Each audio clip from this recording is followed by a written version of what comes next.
नमस्कार दोस्तों, आज मैं आपको सुनाऊंगी जेठ माह में सुनी जाने वाली धर्मराज जी की कहानी। एक बार नारद मुनि पृथ्वी पर भ्रमण करते हुए धर्मराज युधिष्ठिर के सभा में पहुंचे। राजा युधिष्ठिर नारद मुनि को देखकर प्रणाम किए और नारद मुनि का स्वागत सत्कार किया और पूछने लगे कि हे मुनि श्रेष्ठ, जेठ माह निकट आया है। इस माह में किस देव का पूजन करने से अत्यधिक पुण्य की प्राप्ति होती है?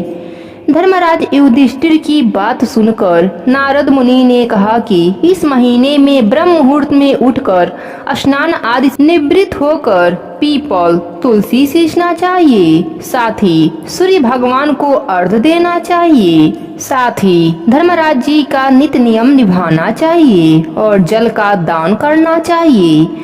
ऐसा करने से मनुष्य को यह लोक में सुख की प्राप्ति होती है और मरने के बाद स्वर्गलोक की प्राप्ति होती है।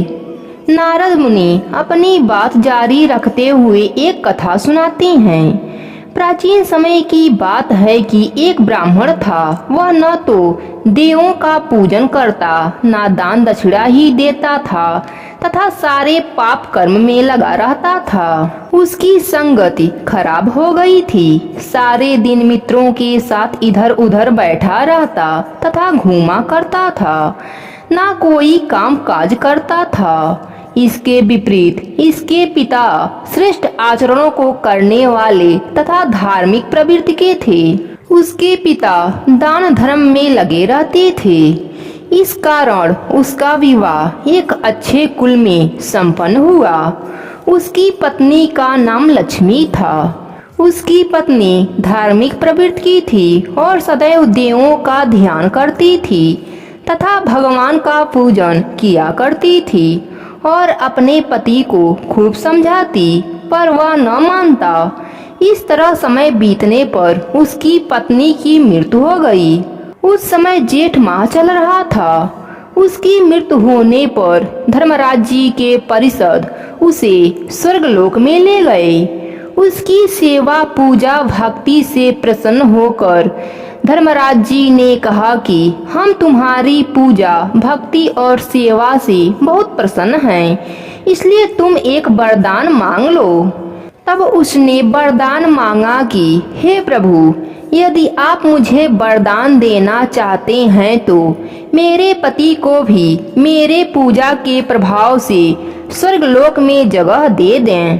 तब धर्मराज जी ने तथास्तु कहा और जेठ माह में पूजा के फल से दोनों पति पत्नी स्वर्गलोक में निवास करने लगे। नारद मुनि धर्मराज युधिष्ठिर से बताया, जो मनुष्य जेठ माह में पूजा पाठ जप तप करता है और जल का दान करता है, उसके लिए स्वर्ग का दरवाजा खुल जाता है। जेठ माह में जल का दान महादान के बराबर है। इसलिए मनुष्य को अपने वर्तमान और भविष्य को सुखमय बनाने के लिए जेठ माह में जल का दान अवश्य करना चाहिए। इतना कहकर नारद मुनि वहां से प्रस्थान कर लिए। दोस्तों, आप सब जेठ माह के नित्य नियम करते हैं तो आप सब इस कहानी को अवश्य सुनें।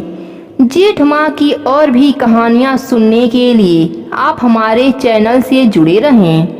धन्यवाद।